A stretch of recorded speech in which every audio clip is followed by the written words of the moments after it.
Arizona, Colorado, Indiana, Michigan, New Jersey, Tennessee, and Virginia. Listen up. WynnBET is now live in all these states, and the excitement of Wynn Las Vegas has finally landed in online sports betting and casino play. From boosted parlays to live in-game offs on every major sport, WynnBET gives you the tools to win. Sign up today for your risk-free $1,000 sports bet. Download the WynnBET app now or visit wynnbet.com to start winning. You're listening to the Huddle Up Podcast with Chad Jensen and Zack Kelberman. Join Broncos Country's deep divers at milehighhuddle.com and sound off. And now it's time to drop some knowledge.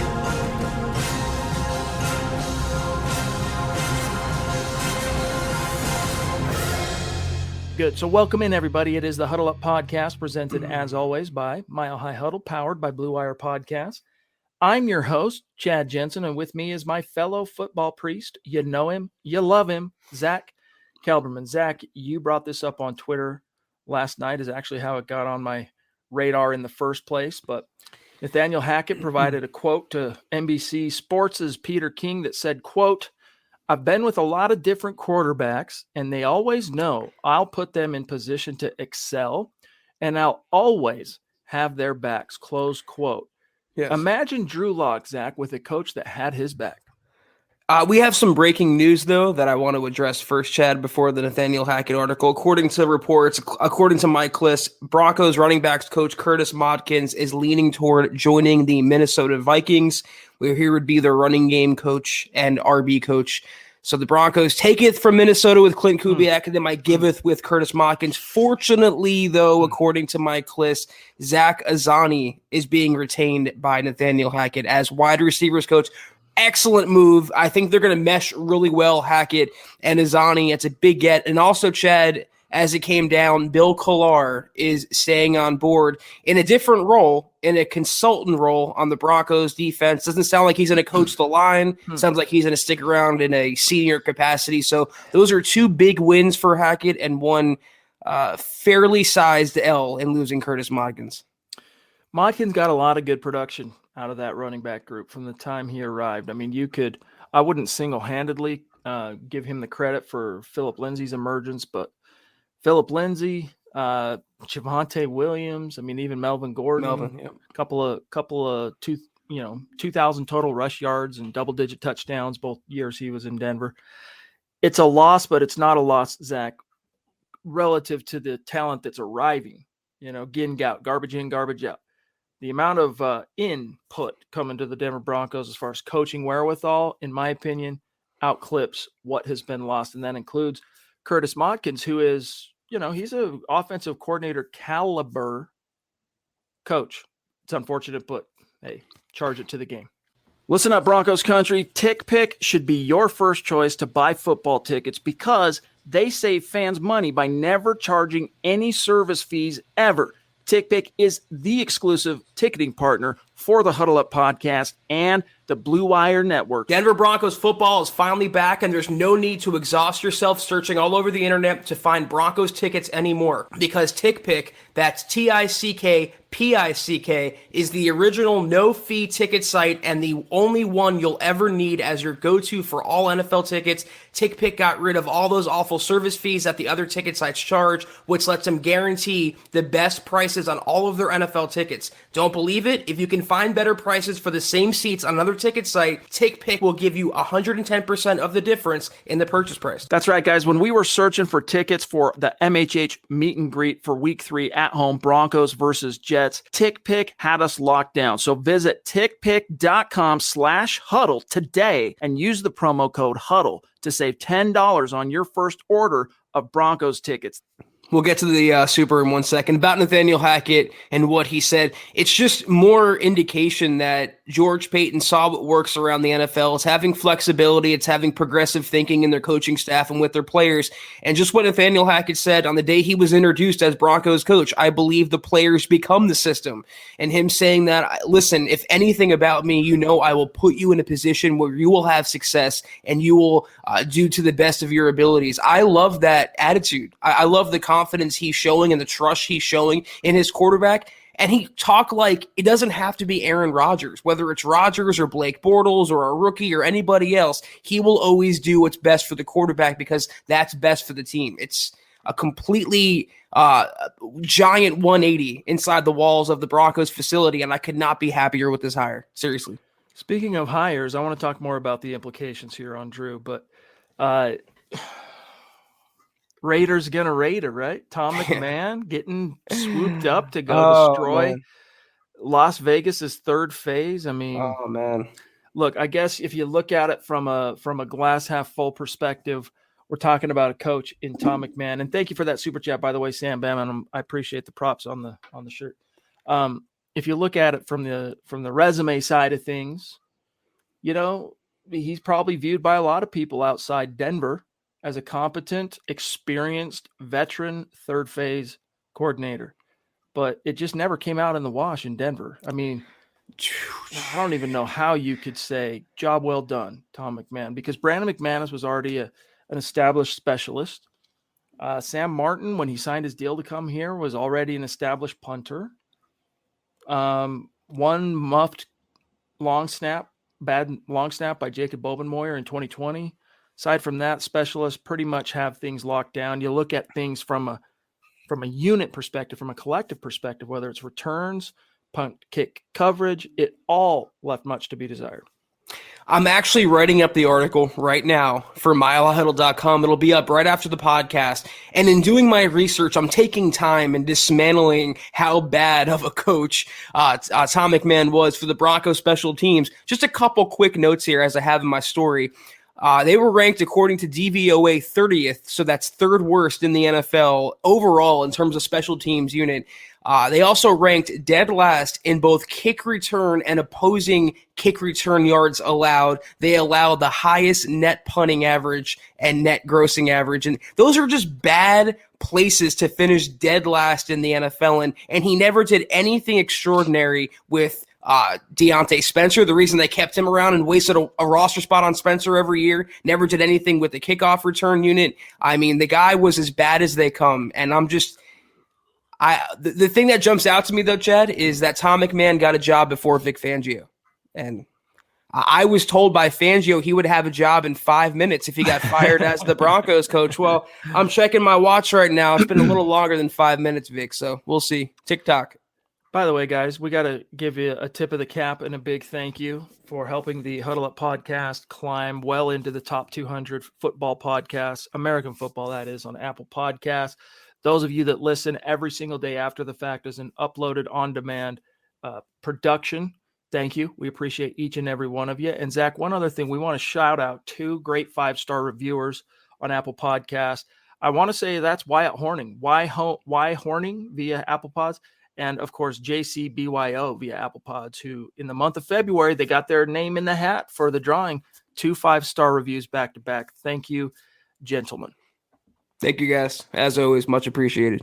Miguel says, pumped that Kliss says Azani is staying, and I hope I spelled that right. Almost. 2 Z's, 2 N's, and then you get it. That's the thing to remember. On the consonants, Zach Azani, it's not Zach with a K, it's Zach with an H. It's Zach, if we're being literal.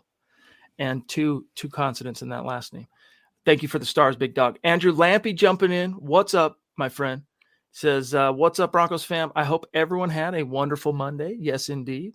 Also, check your DMs on Twitter. I sent you a message. Reply when you get that, my friend. Lana jumping in again. I'm curious, Lana or Lana? I want to say Lana because, well, I don't know. Usually the one consonant in between 2 vowels usually is the hard pronunciation. So I want to say Lana maybe, but you'll have to give us the phonetic way that you're supposed to say your name. But thank you for the stars, my friend. Appreciate that. Andrew Baker, is there something Hackett likes in Locke and something he sees he can fix? I don't know. We don't know yet, really. The only, and this is a, I got to admit, this is reaching a little bit. The only thing I could infer is that when George Paton said before the interview started that one of the key questions is going to be, what would your plan be for Drew and how would you get the most out of him? I can only infer from that George Paton, Zach, liked Nathaniel Hackett's take on that. Whatever his answer might have been, he liked it. It resonated. So I got to assume that there is some plan for Drew. However, Zach, it's not their first plan. Multiple insiders. In fact, I talked to one today. Broncos are all in on trying to get Aaron Rodgers when the time comes. But Green Bay, the word on the street is they're working to just put like a deal so megaton type that he can't say no. It's like a Godfather, make him a deal that he can't refuse type deal and completely remove him off the board. Just throw enough money at him that he's happy and it's a non-issue. So we'll see. I agree with you. I don't think Drew Lock is his first choice, or I don't think he has a first choice right now. That's my answer. The question. It's too soon to tell. Aaron Rodgers, that's up in the air. We haven't even hit free agency. Nathaniel Hackett is still building his coaching staff. It's still too soon to tell. He did mention, though, two qualities that he loves in a quarterback. He mentioned toughness and intelligence. Drew Lock can check one of those boxes. I don't know too much about intelligence, and that's not something you can really, breed into a quarterback. It's kind of like arm strength. So we'll see what he does there. But again, at worst, he's under contract. He's signed really cheap. He has starting experience. If that is your drop-dead fallback plan, there are certainly worse to have at quarterback in the NFL as far as I'm concerned. Zach, we can go ahead and put a call in to collect all the milk cartons in which we put out ads. Where did J-Bone go? Where has J-Bone gone? He's back. He's in the saddle. Legendary superstar. It's been a minute indeed. He says, I hope you're staying safe, meeting up with y'all. Last week of the season, what comments from NH, Nathaniel Hackett, been under a rock, called work. Hey, man, you got to keep that nose to the grindstone. All right. We're all working class, chasing that paycheck. We got to get it. But hopefully we clarified that for you. All right. He said that he always has his quarterbacks back and they always know that he's going to put them in position to succeed. I want to come back to something you said about intelligence. All right. Relative to Drew Lock. We've never heard anything from inside the building from a coach, teammate, former teammate that would disparage Drew Lock's football IQ. But from outside the building, from the time he was a prospect until now, lots of just kind of, he doesn't have football smarts. He's not, blah, blah, whatever. The closest thing that approximates anyone inside the building, even hinting that Drew Lock lacks football IQ, was Pat Shurmur late October 2020 when he said, look, here I am, year one. I don't even, as a first-year head coordinator in Denver, I don't even get hands on my players till August. I had to pare down my playbook because there just wasn't enough sand in the hourglass to install the whole thing and teach it with the 6-week window we had from training camp till the regular season opener. So, of course, my playbook has been whittled down a little bit. Everybody jumped on that to assume, oh, that's an indictment on Drew Lock. That's it. And it's an unfair one. And it's a biased take. All right. If you go that far, take that rational leap. I mean, there's a pretty sizable gap you gotta bridge if you're going to say that means he's talking Drew Lock just couldn't get it under his belt. That's BS. The way that Pat Shurmur put it, last thing here, Zach, and I'm going to serve it over to you, is middle of October 2020. All the reps the Broncos had gotten under their belt, from practice reps in training camp to the preseason to the regular season practice and regular season game reps. You added those all together, according to Pat Shurmur, in October. They had just gotten enough reps by the time they get to October 2020 from those scenarios I just gave you, in the same way that it would equal the number of reps they would have just completing the offseason program. So they were behind the 8 ball from the get-go. The teams in the NFL last year that had first new systems, if it was a new offense or a new defense, but especially for a new offense, Zach, and that had a young quarterback, it was an uphill climb. I really don't question Drew Lock's football intelligence up to this point. Do I think he's Peyton Manning, the Brainiac? No. But I don't have any reason to believe that he's football dumb, for lack of a better term. Well, there's all that character assassination that went on, including what Michael Lombardi said about how he couldn't grasp Pat Shurmur's playbook and further that narrative as well. I don't know. I just think Nathaniel Hackett comes from a place where it's Aaron Rodgers, where he's intelligent, he's tough, and he's a great football player. So that might be setting the bar a little high. I just think it's too soon to read into anything, whether he mentioned Locke in his press conference, which he did not, or whether they pursue another quarterback like Aaron, which they probably will. We don't have those answers yet, but fortunately, in due time, we will. By the way, we got clarification. It's Lana, not Lena. Lana, good to know. Thank you. Lawrence Rivera, a legend, living still in this world, a living legend. He says, so which quarterback would want to get out of their division right now due to next year's schedule? I mean, Aaron Rodgers might just stay in Green Bay with that schedule. What do you think? I mean, I don't know. I don't think any quarterback looks at their schedule and goes, man, get me out of Dodge, First, give me, put me on the first plane out of here. But we've kind of blown up the narrative that Rex Ryan kind of bolstered, I guess, by saying Aaron Rodgers goes to Denver. He automatically becomes the third best quarterback in the AFC West, which is a freaking absolute joke. Absolute joke. As great as Patrick Mahomes is, even, Zach, you got a ways to go before you can match the level and the production to which Aaron Rodgers has climbed. We'll see. So, in my opinion, Rodgers goes to the AFC West. He becomes the best quarterback in the division. All right. Patrick Mahomes, we'll say 1A, 1B. That's just me, though, based on his wisdom, right? And his experience. Because what's the difference between knowledge and wisdom? Experience. Man, Rex can go suck a toe for all I care, Chad. I mean, I think he would be the best quarterback playing at an MVP level. I don't think Patrick Mahomes ended the season at an MVP level. But whether Rodgers leaves Green Bay isn't because of being in that division or the schedule. That has literally nothing to do with it. It would be because there are irreparable issues between himself and the Broncos and the Packers management, Mark Murphy and Brian Gutekunst in general. Whether those situations will be resolved in a positive way for Green Bay, once again, we do not know. But it's not going to be if he comes to Denver because he wants to get out of the North and come to a different division and the challenge of it and being in the same division as Mahomes. That would be secondary, if not, what's after secondary? Thirdly, fourthly, and so on. That would be what it is. What's interesting about Aaron Rodgers? Who has won the most MVPs in NFL Super Bowl era history? Peyton Manning, 5-time NFL MVP. Aaron Rodgers now, Zach, how many is that for him? 4? Is it 4? Pretty sure. Then you've got a few guys, 5 players with 3 MVP nods. So here's the list. Peyton Manning with 5 all time, followed by Aaron Rodgers with the second most MVP awards all time. Tom Brady 3, Favre 3, Jim Brown 3, Joe Montana 2, Kurt Warner 2, Steve Young 2, and then there's a whole litany of one-timers. So, Patrick Mahomes has a ways to go before he can kind of be on Aaron Rodgers' level. And if you want to measure it just based on Lombardies, well then, they're equals, and in many ways they are equals. I mean, let's be honest. The biggest difference between Pat Mahomes and Aaron Rodgers is simply Aaron Rodgers is a few more blocks down the road. Right. That's pretty much it. Yeah, there's no comparison, though, to me at all with Justin Herbert and Aaron Rodgers. You can talk about upside and longevity, but in terms of production and what you've done and the caliber of quarterback you are today, Aaron gets that nod and certainly the nod over Carr as well. So didn't Rex say 4th in the division or 3rd? 4th. Third. Best. 3rd best. Yeah. 3rd. Okay. Well, I think he's number 1, so we'll see. Scott says, heck, who is the MVP this year? That ends the Ryan discussion right now. Couldn't have said it better. Clayton Bumgardner in the house. Thank you, buddy. Any thoughts on Chad Muma, the middle linebacker out of Wyoming? I like him.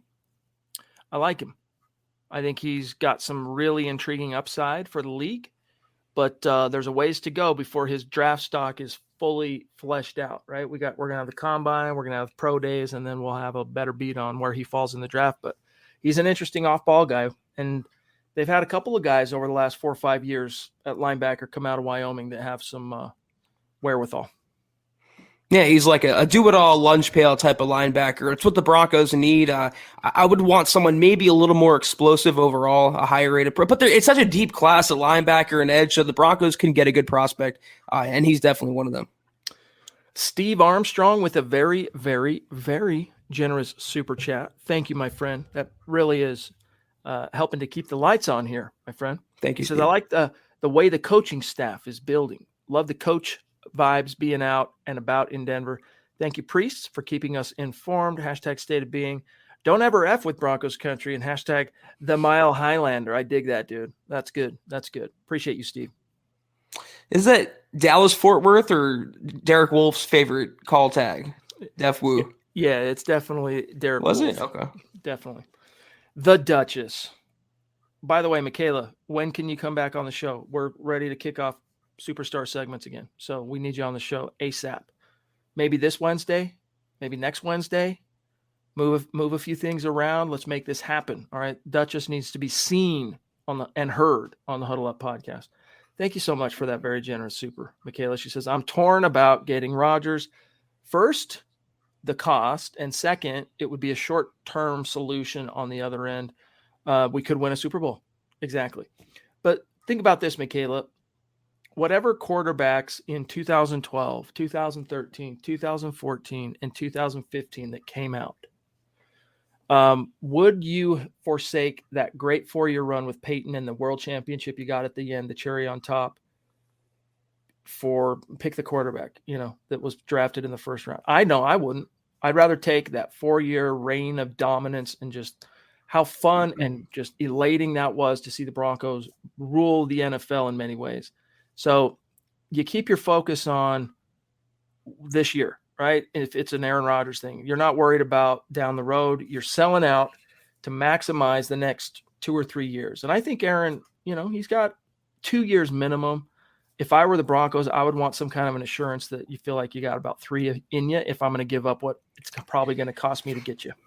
Who doesn't care about assurances, though, is the injury bug. So they can have all the written contract, stuff and guarantees and this and that, but he snaps his leg or he hurts his shoulder, then they're done. That's the downside to it, what you be giving up, what you be taking on, and the short-term fix and kicking the can down the road. And it comes down to, because I agree with you, Michaela, if you put Aaron Rodgers on the current Broncos team, they're a Super Bowl contender, not just a playoff contender, Super Bowl contender day one. Would you want to win a Super Bowl now, or do you want to keep investing high-round draft picks in a quarterback until you find that franchise guy, develop him, and then go win one? It's the either-or scenario. You really can't do both, though. So are you, Michaela, anyone else in Broncos country, are you okay with winning one now and sacrificing the later, or vice versa? That's what it comes down to for 39-year-old Aaron Rodgers. If it was 30-year-old, 32-year-old, 33-year-old, no question about it. I'd make that trade all day, every day. But 39, Father Time's undefeated, Chad. But thank you so much, Michaela, for that donation and that the generosity. Thank you so much. It's amazing.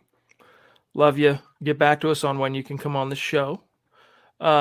We have here Facebook that we got to update, and it coincides with Travis Weber in the house. Travis, hang tight, buddy.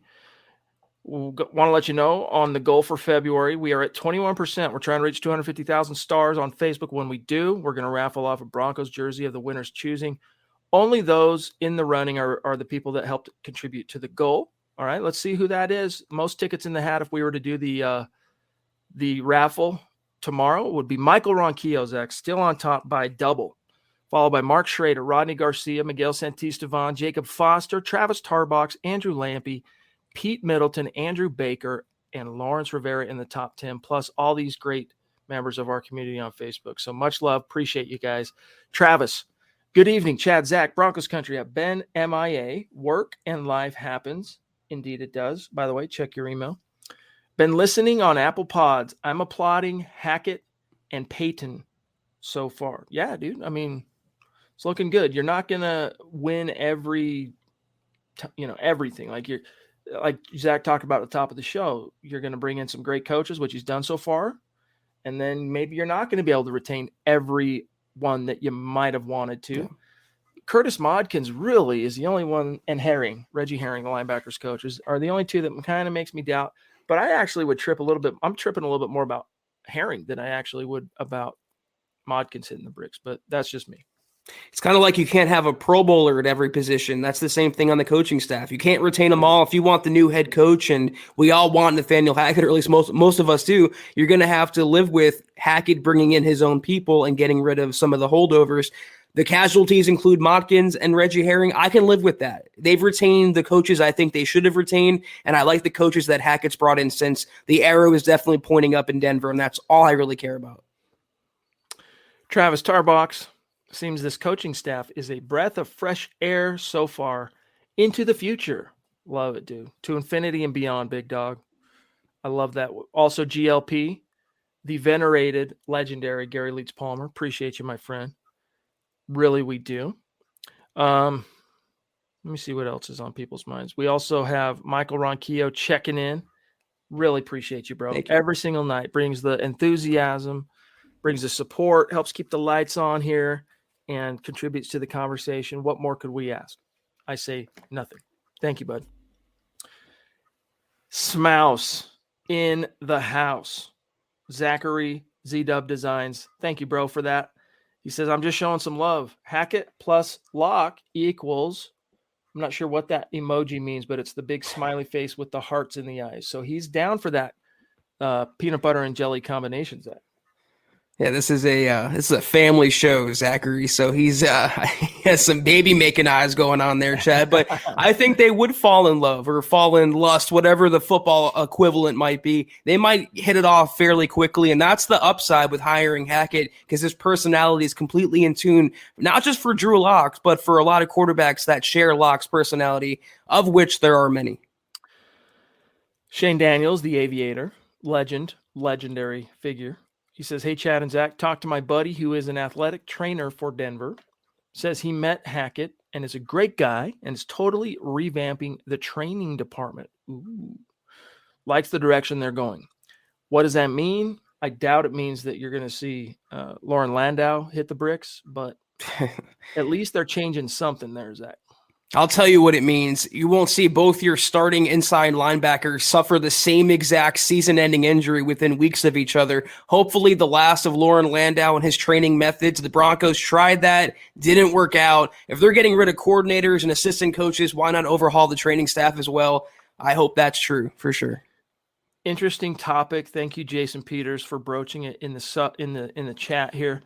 He says, get ready for Kyler Murray, a trade to Denver, rumors with him wiping all Cardinal mentions from his Twitter account.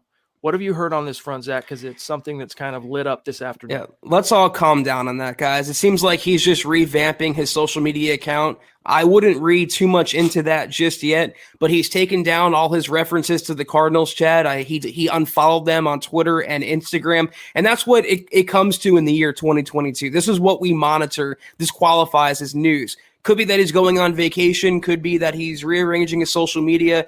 I don't know that he'd be available, but if he were to be, the Broncos should check in just to see what his cost is. I'm sure multiple first-round picks and this and that, but guy who has his whole career in front of him, hasn't won the big game yet in the regular season really or the playoffs, but a lot of talent, a lot of upside. You know, again, I don't believe in coincidence on this podcast. It's not one of the articles of faith amongst your football priests. And I would say that, he's savvy enough to know that if he does that, or his handlers, it's going to send a message. So I got to assume they knew full well exactly what kind of implications that was going to draw. So yeah, I'm picking up the phone if I'd much rather have a 22, 23, however old Kyler Murray is, upside guy for 15 years if you can get him. But why would he be unhappy? Zach, think about this. And thank you, Colby says, happy Monday, yuck, but at least it's Super Bowl week. Yeah, that'll be fun. What could it be? Seriously, you went from being a number one overall pick with a slotted paycheck, right? NFL CBA being what it is. Cardinals can't budge on that. 2020 class, because it was 2019. It was the year Drew was drafted. Kyler went number one overall, which was preceded the year prior with Josh Rosen. Yeah, because we talked to him at the Combine. Yeah, so so he was 2019 class, 19, 20, 21, 22. He's going into year 4.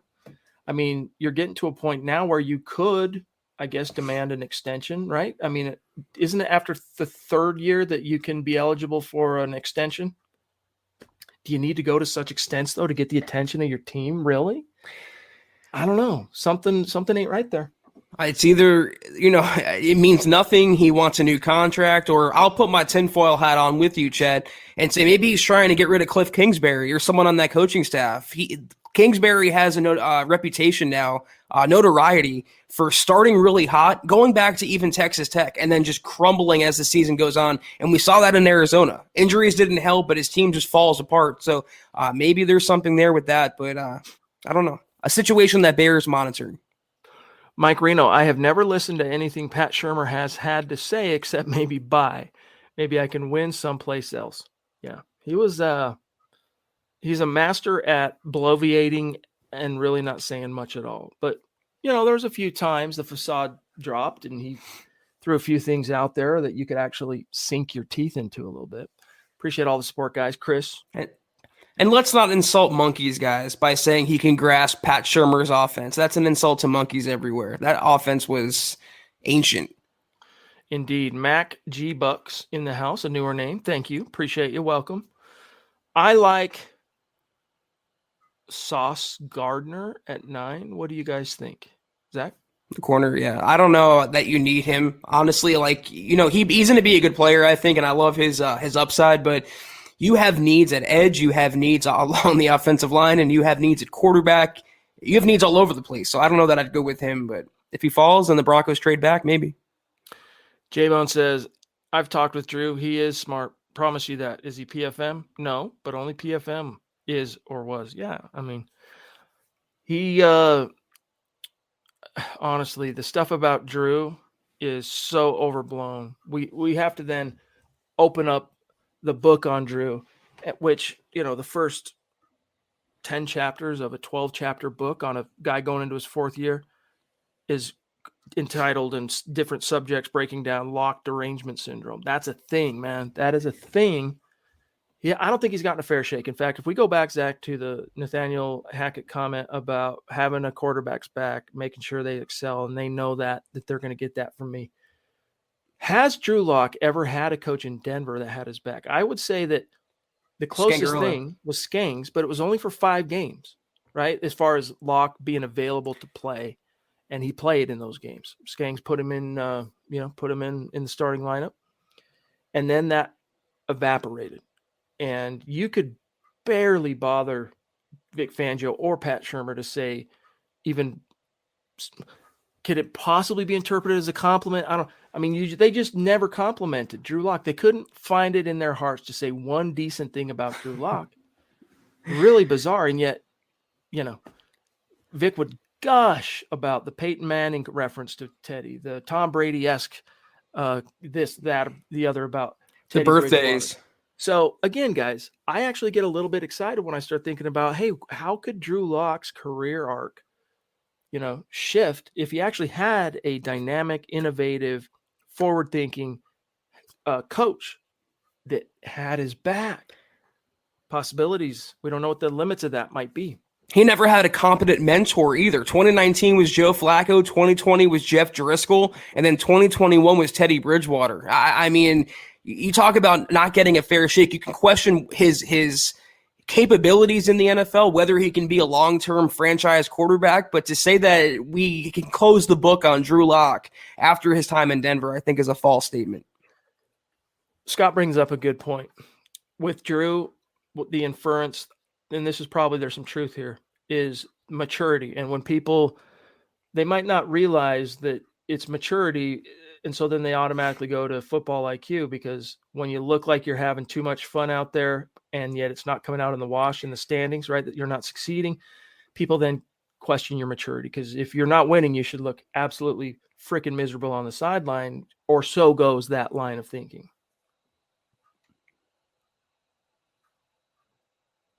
Mike Reno, I think Mahomes gets a little too much credit. When a defense figures him out, he has trouble.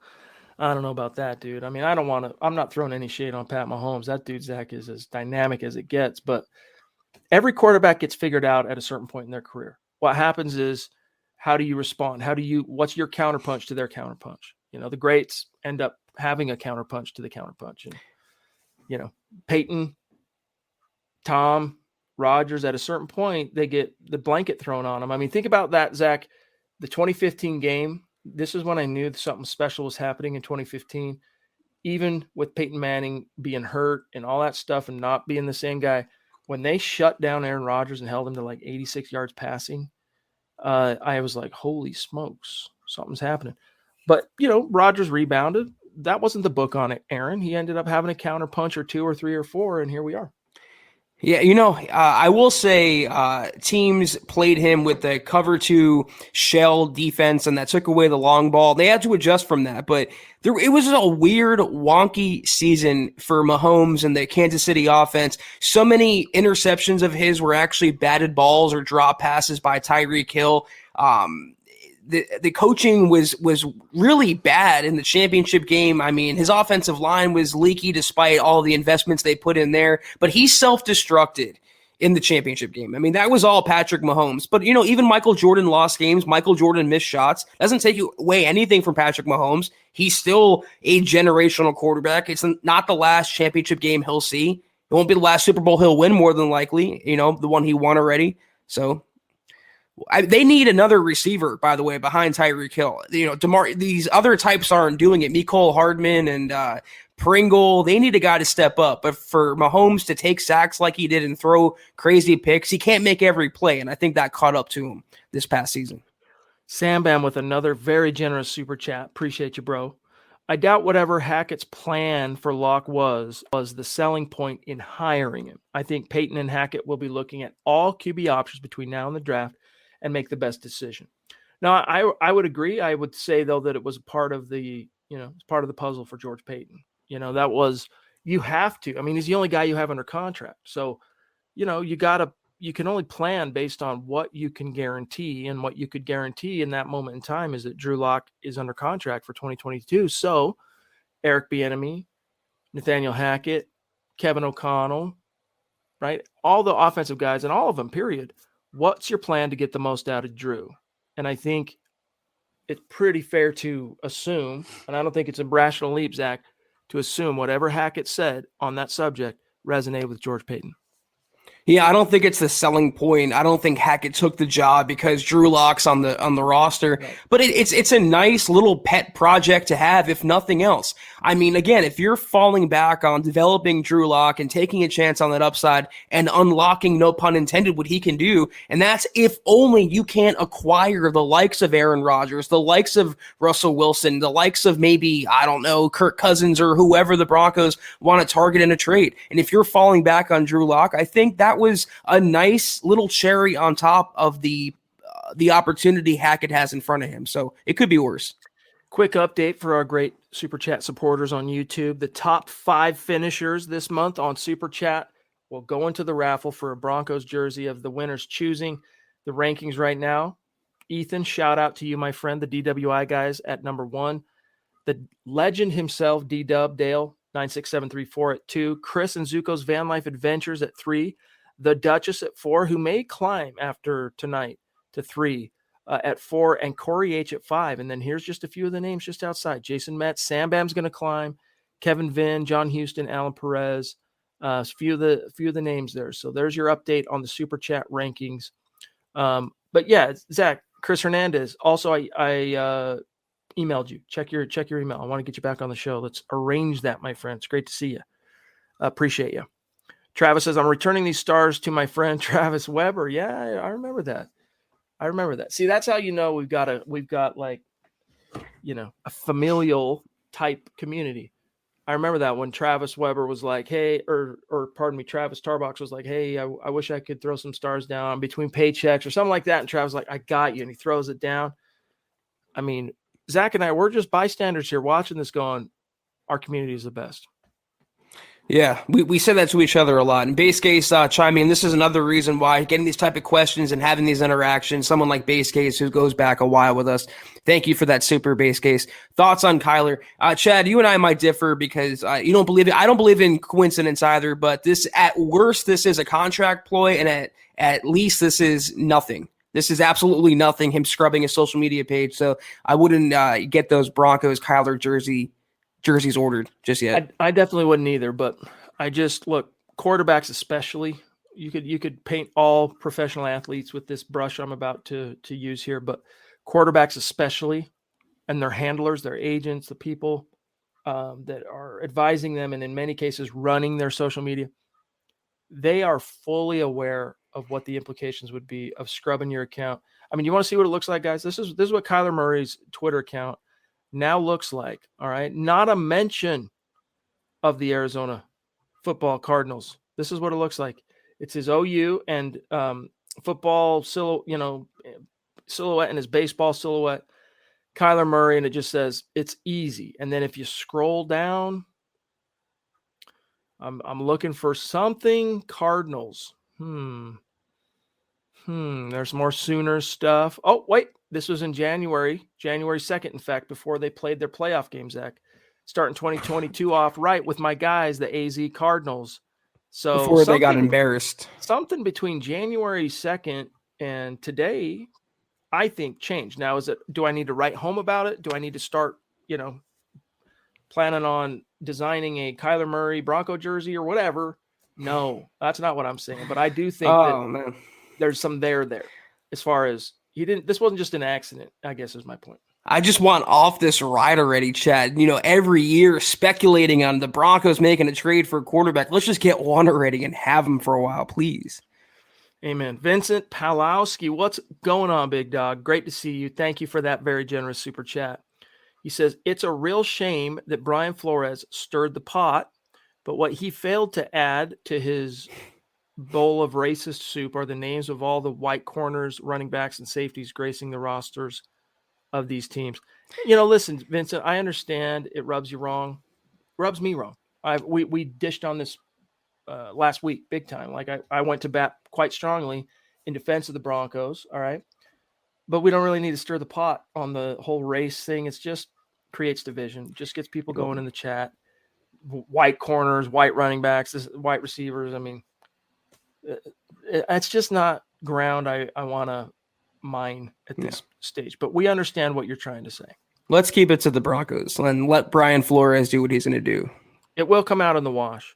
And I believe that the Broncos will be vindicated in some form. But at the same time, you can't recover the damage to your reputation, because the people that are reading this in the headlines over the last week and watching these clips and videos and hot take artists on ESPN and NFL Network condemning the Broncos for being a racist organization, when it eventually comes out in the wash 2, 3, 4 years from now, or whenever this suit gets settled, and we find that there was literally zero evidence for the claims Brian Flores made, that's just going to get swept under the rug. It's not even going to be talked about on the national stage. And so there's tens of thousands, if not possibly hundreds of thousands, or even maybe millions of people out there that are just going to assume John Elway's one big fat racist and that those Denver Broncos. That's what bothers me. Well, Flores' lawsuit could have already caused change because Lovie Smith got the Houston head coaching job. So very cool. Very cool to see. Tabitha, appreciate the stars. Great to see you. Thank you. And Rodney, man, you just are so consistent, and we appreciate you. We really do, my friend. Tony D.A. Dub in the house. Rodgers to Denver is Manning 2.0 for us. Giving up the picks means nothing when you're a Super Bowl contender for 4 years. Could you live without those first and second round picks? Let's just say worst case for 2 years. You don't get any ones and any twos. Can you live with that if Aaron Rodgers is your quarterback? You can. This is a pretty stacked roster, guys, and it's very young roster. So I wouldn't worry about that. Do I feel perfectly comfortable about giving up such a king's ransom for a 39 season Aaron Rodgers? It makes me slightly uncomfortable because of what Zach said earlier. What happens if he gets hurt? Whole season probably goes down the toilet unless, as we talked about before, Hackett and Drew Lock can vibe and he can get out there and make some lemonade, perhaps in that figurative scenario. Yeah, in a vacuum, I don't mind giving up 2 first-round picks for Aaron Rodgers, but when it's after that becomes a little murkier for me because he's at that age. And again, Father Time's undefeated, but when you're giving up multiple second-round picks and players and all these assets, that's really not conducive to building a team long-term. So you're really taking a big swing at the plate, and you only have a few swings when you do so at that stage with that big of a deal. Doesn't happen very often for a reason, Chad, and if it does, the Broncos are taking a highly calculated risk that they can win a title within 2 years max. Mag G Bucks, we got your super, big dog. Albert Knoppers, if the rumors are true about Derek Carr, I would go after him. Albert, one of our great supporters and a great friend. What have you heard on the Derek Carr front, Zach? Albert, I would really like Derek Carr too. I think he's vastly underrated, especially within Broncos country, but I don't think McDaniels and the Raiders are trading their starting quarterback to a divisional rival in the Denver Broncos. They're going to let Denver fend for themselves and make it harder on them. But everything I've heard is that McDaniels took the job. He had a whole plan laid out with Mark Davis because of Derek Carr, not in spite of Derek Carr. I don't see them trading Carr. It would be just the height of irony if Josh McDaniels did that twice. Oh my gosh. And don't put it past him. How poetic would it be that he would then tank the Raiders after tanking the Denver Broncos? Philip, thank you, buddy. I mean, geez Louise. But yeah, don't put it past him, but I got to assume that he learned something from the last go round. You know what I mean? I mean, Judas Priest. You know how hard it is to find a quarterback that's even like half as good as Derek Carr? I mean, Derek Carr's not maybe I would say he's a top 15 quarterback. Is he top 10? You can make the argument. It's hard to find one that's even top 15, dude. A 15th best quarterback in the NFL. Good luck finding that guy. It ain't easy developing him, the Raiders, when you've got the horse given to you as a gift, you don't look it in the mouth. You don't examine it for the hole in the boat. See how the teeth are, right? No. You say, thank you for that beautiful horse. I'm going to go ahead and go about my business now. You put Derek Carr on the Broncos last year, they win 11 games. And even with Vic Fangio, even with Pat Shurmur, all the other crap going on with them, that's how good I think he is, and that's how good I think he could be consistently at that level. Honestly, do you guys think that the reason the Raiders made the playoffs after their coach was dismissed or resigned in humiliation was because of a special teams coordinator saving the day, and he couldn't even get the head coaching job after he couldn't get even really sniffed for that gig? You think it was because of Rich Bisaccia? No. It was Derek Carr. Derek Carr carried that team, and that's the mark, in my opinion. That's one of the hallmarks of a true franchise quarterback. Can you put the team on your shoulders when the chips are down in key situations and when the going gets tough? Can you do it? Derek Carr has now proven, 2021, that was proof that he has that metal with two T's. And guess what he did? He lost his head coach. Yeah, that was his offensive coordinator for the most part, pretty much, or at least his schemer, his main guy. He also lost his top receiver and Henry Ruggs and all of that went along with that unfortunate, tragic incident, Chad. So that was the ultimate test of adversity for Derek Carr, and he overcame it. And the only reason why they snuck into the playoffs is because Carr led them down the field in order to get to that point. So he's been underrated for quite a while, in my opinion, and I would happily take him on the Broncos. No, Rodney, you're awesome. Appreciate you, my friend. Thank you. Really means a lot. But yeah, dude, I agree. I'd take him all day. Thrice on Sunday. Cam Fletcher says, good evening, guys. Brand new to MHH. Welcome. Appreciate you. Loving all the moves Peyton has made as GM, especially with hiring Hackett. Free agency will be interesting this year. Yeah, it will, because the Broncos have some dollar bills to spend. A big portion of that will get consumed if you make a trade for Aaron Rodgers, because he's got an albatross of a contract. But if that doesn't happen, or even if, I think still George Payton can make some hay in free agency. And bring back some of his own guys as well. Zach, you grabbed this one from Travis. You had the report. Yeah, well, I mean, it was ESPN and Jeff Legwold giving his prediction on what he thinks the Broncos will do at quarterback, and it might have been just a little tongue-in-cheek, but he predicted, this is all Legwold, 2 years, $39 million, I think it was 20-plus guaranteed.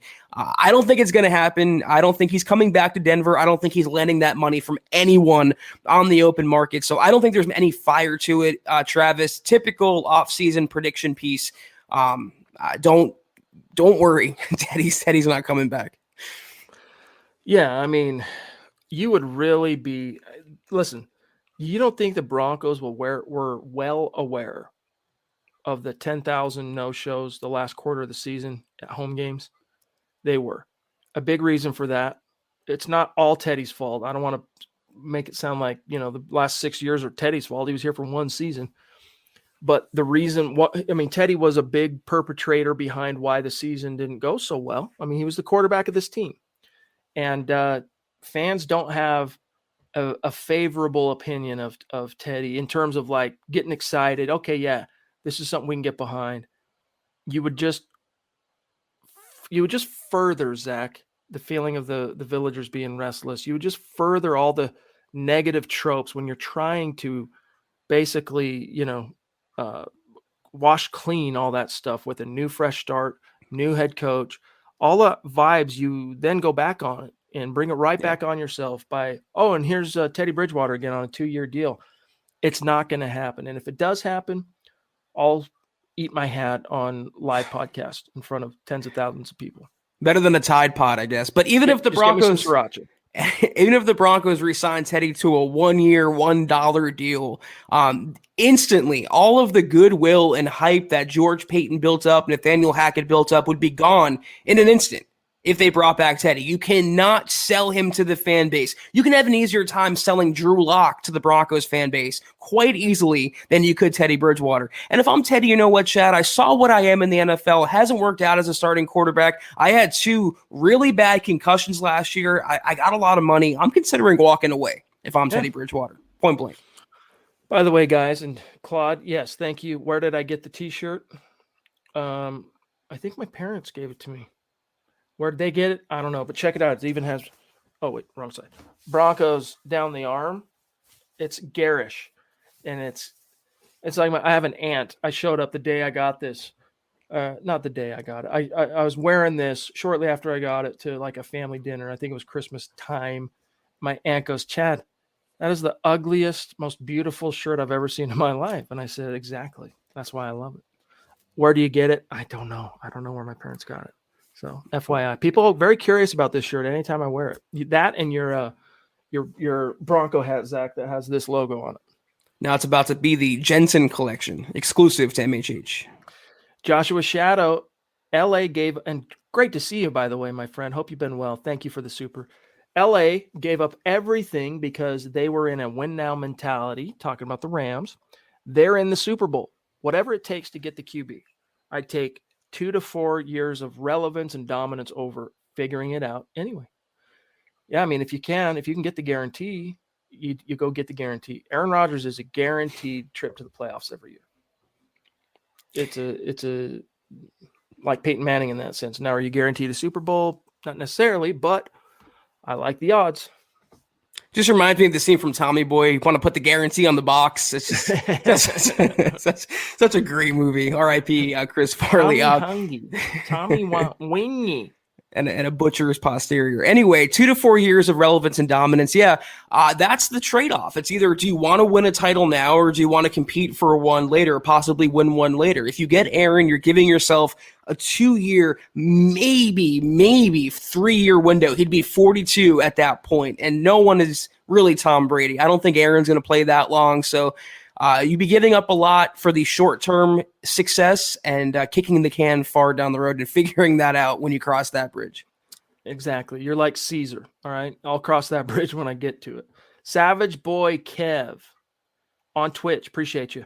If Green Bay manages to keep Rodgers, I'll stick with Drew, but bring in a vet to a minimum deal to compete so that he can get a fair share. I love Hackett's comments about Drew. Well, that's the thing. He wasn't really talking about Drew. He was just talking generally. I was interpreting them in my column today.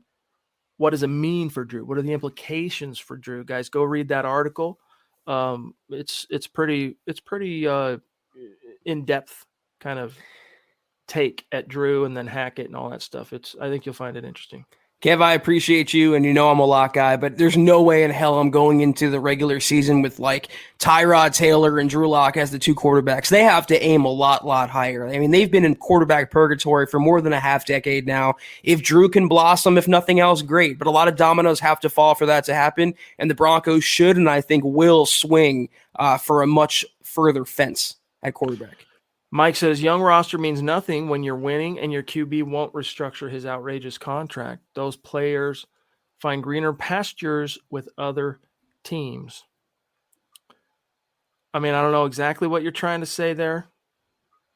I assume it has something to do with A-Rod, but I get your point, I guess, about young rosters. Can you really maximize that if so much of your cap's being consumed by a quarterback? I don't know. I'm not sure exactly what you're trying to say, though, Mike, but I love you. I love you, man. Well, here's the thing with Aaron. If you re-sign him to an extension and, tack on beyond the void years of his contract, you can lower his 2022 cap hit and maybe free up money if you're Green Bay to bring back Devontae Adams and whoever else Aaron would want to bring back. So that's the downside to it, though. You're giving up draft picks, but people also forget the contract you're taking on, Chad, the cap figures you're taking on, the dead money you'd be taking on. It's a lot.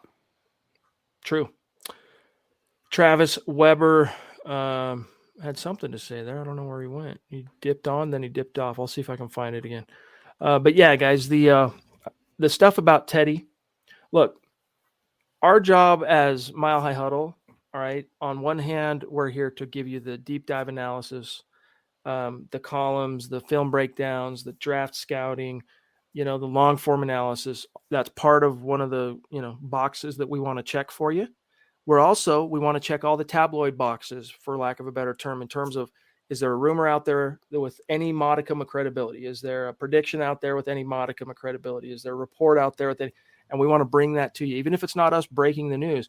We want to be there to make sure there's nothing new under the sun about your Denver Broncos that you don't know about. And it was in that spirit Zach wrote the Teddy Bridgewater thing, which again was a prediction floated by ESPN's Jeff Legwold. Does it mean it's going to happen? No. In fact, I'm telling you now, Teddy Bridgewater's not getting re-signed to a $39 million 2-year deal.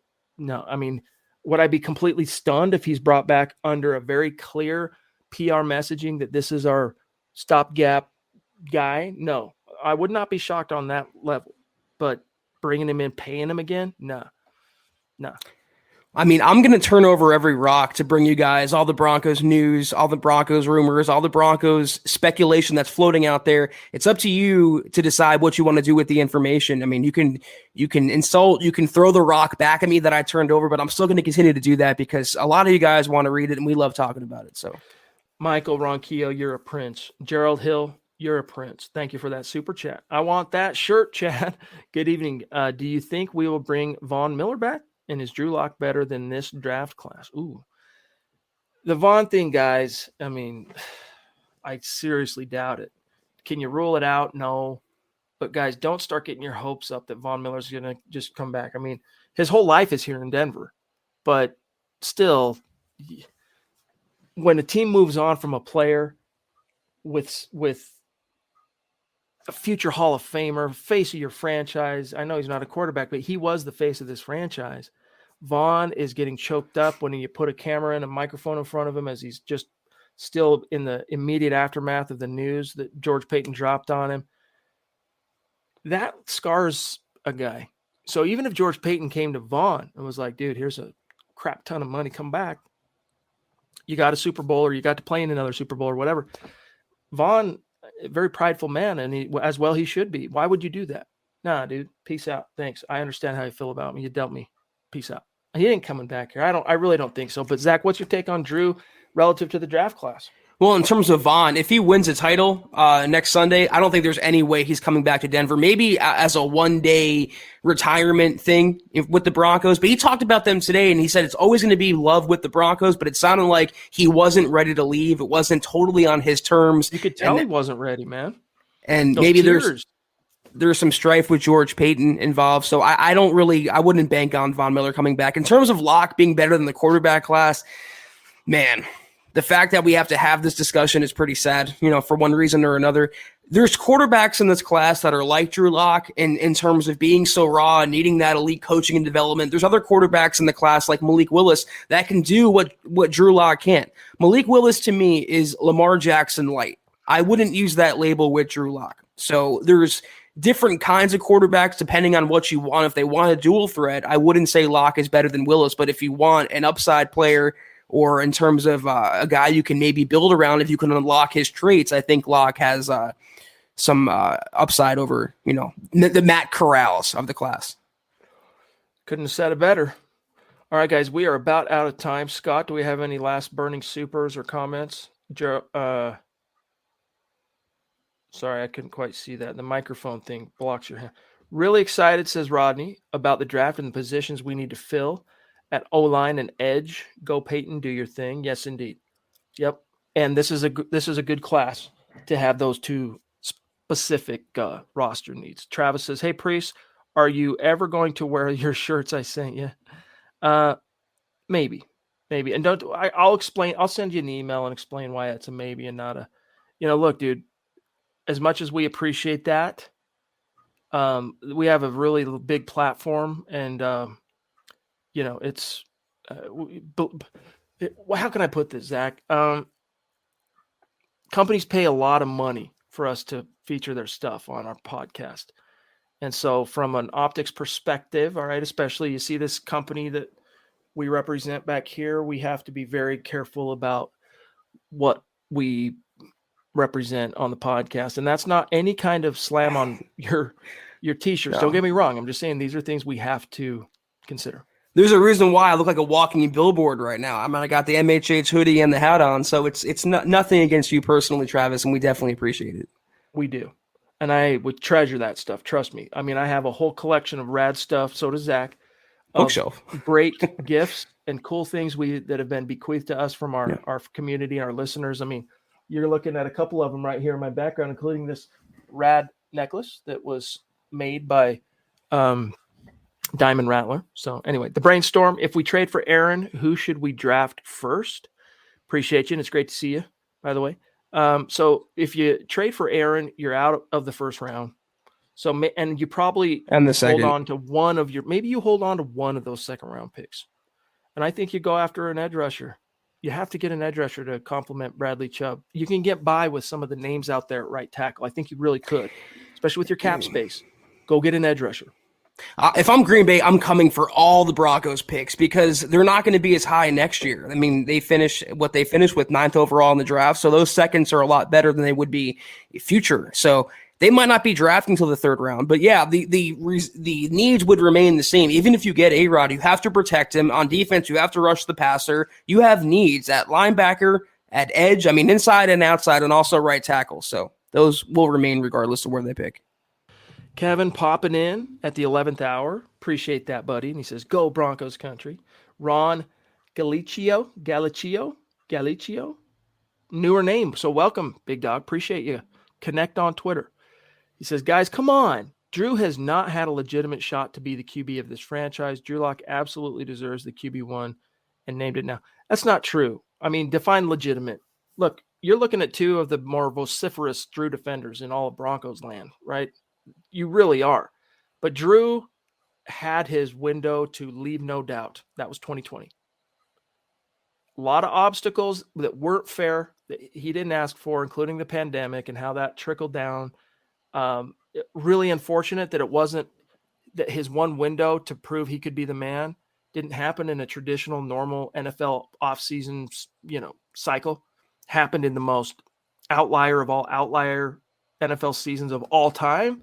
That sucks, but he had that window. And like we talked about on the last podcast, when a quarterback gets that window, whether you're a 1st round pick or a 2nd round pick, 1st rounders, the window's always a little bit longer, but it's finite, dude. So you have to strike while that iron's hot. Lots of obstacles, unfair in the way he's been treated by the coaching staff. All those things we agree with you on.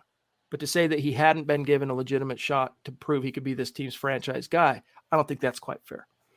I'm sorry for chuckling, Chad. I was seeing what Dylan Von Arks was saying in the comments here. I've been patient with you both about just that fact that he has to babysit. It's kind of funny. We appreciate you, Dylan, so much for what you do. And Todd, let's just tone it down a little bit. But in terms of Drew Lock, he did well to end last year on a positive note. And I created Let Him Hate for a reason because I believe in Drew Lock. But it wasn't like in that last game he threw for 4 touchdowns and 400 yards. He just didn't turn the football over in the last couple starts. And that was a victory for Drew Lock. So he still has a ways to go before he is the guy. And he deserves nothing. He deserves to be handed nothing. He's under contract. More than likely, he'll be brought back in some capacity. He'll be given a shot to be the backup. If nothing else, maybe the starter, but to be grandfathered into any role, he does not deserve that. And that is being objective as a Drew Lock supporter. Well said. I accidentally clicked on that. Claude threw in the link for, I guess, where you can get this flannel shirt. So if you're on Facebook, the link's under this stream in the Facebook chat. But the Duchess, and then we got to get going here, guys. She says, "Let the bad juju from the past regime go away, Teddy included. From your lips to the football god's ears. Amen." so shall it be. That's why I want nothing to do with Teddy, even as a number 3 quarterback for $50,000. I mean, just there's no upside to bringing Teddy back. He's not an overly good mentor. He doesn't have any upside left. And I don't think he has all that passion left for football. And I don't think he should, quite frankly, after those 2 brain injuries. The last one was really significant. So that's something that he has to weigh for himself. I mean, being carted off and rushed to the hospital, I mean, it was scary. All right, guys, last super chat, and then we got a dip from Yumtastic Bill, another newer name. Love seeing all the new names and all the support. Appreciate Yumtastic? that. Yumtastic Bill. I always love listening to y'all every time I get off work, but rarely catch y'all when you're live. Keep it up with the great content. That's awesome, Thank you, Bill. Really, seriously. Appreciate you, big dog. With that, we got to dip on out of here, Zach. Yes, we do. Thank you guys for tuning in with us tonight. We'll be back on Wednesday evening, same time, same place. But until then, follow us on Twitter at Huddle Up Pod. You can follow the main account for all your up-to-the-second Broncos news, analysis, and rumors at Mile High Huddle. You can follow Chad on Twitter at Chad and Jensen. You can follow myself at Kelberman NFL. Follow Scott on Twitter at Scout Kennedy. If you guys, I saw someone asking about a hoodie. It's at huddleuppod.com, like I'm wearing right now. Chad has one too. Both vouch for him. Very comfortable. We got the hat that Chad's wearing, all right there. Huddleuppod.com. If you want to support the show further, go to facebook.com/Mile High Huddle. Hit that big blue button. Become a supporter. You get instant access to our exclusive programming, Kelberman's Corner, Broncos Book Club, and Trickle Zone each and every single week, and also facebook.com/Mile High Huddle Pod. Like that page and follow that page. If you haven't, guys, go to Apple Podcasts and leave your football priest a 5-star review for a chance to win. Could be a hoodie, could be a hat, each and every single month. But if you can't do those things, do these 3 things: subscribe, like, and share this video and every video you see on the MHH channel. Helps us grow and reach more Broncos fans just like you. And we love you. We do appreciate each and every one of you. Here is how we finish tonight. Shout out to these great supporters on Facebook. And then we're going to shout out YouTube. Rodney Garcia, Andrew Baker, Travis Weber, Chris Hernandez throwing down. I love Chris. Chris is legendary OG. Andrew Lampy, Lana Carter, Tabitha Balash, Philip Hagginson, Travis Tarbox, Claude Riley, Gary Leeds Palmer, a.k.a. GLP, a.k.a. Big Daddy Gary, Phil McLaughlin, Michael Ronquillo, Colby C. Collier, Triple C, Mike Reno, Lawrence Rivera, Clayton Bumgardner, Chris O'Heron, and Miguel Santistevan. Plus, we got to shout out our great supporters and Super Chat superstars, Yumtastic Bill, Michaela the Duchess, Ron, Kevin, the Brainstorm, Gerald, Josh, Vincent, Tony D.A. Dub, Based Gay, Sam Bam, Michaela again, love you, Steve Armstrong, Mac G. Bucks, Shane the Aviator, Smouse in the House, J-Bone, and Sam Bam again. Much love and respect. And for those of you watching on Twitter, for those of you watching on Twitch, love you, appreciate you. We'll see you on Wednesday night. We got a last-second buzzer beater. Stars from Rodney. And also, Chad, Mike from Wisconsin, I'm assuming Aaron Rodgers is bringing 3 Super Bowls. So it is said, so it shall be done. But take care, guys. And as always, go Broncos. You've been listening to the Huddle Up Podcast. Join Broncos Country's deep divers at milehighhuddle.com to keep the conversation going.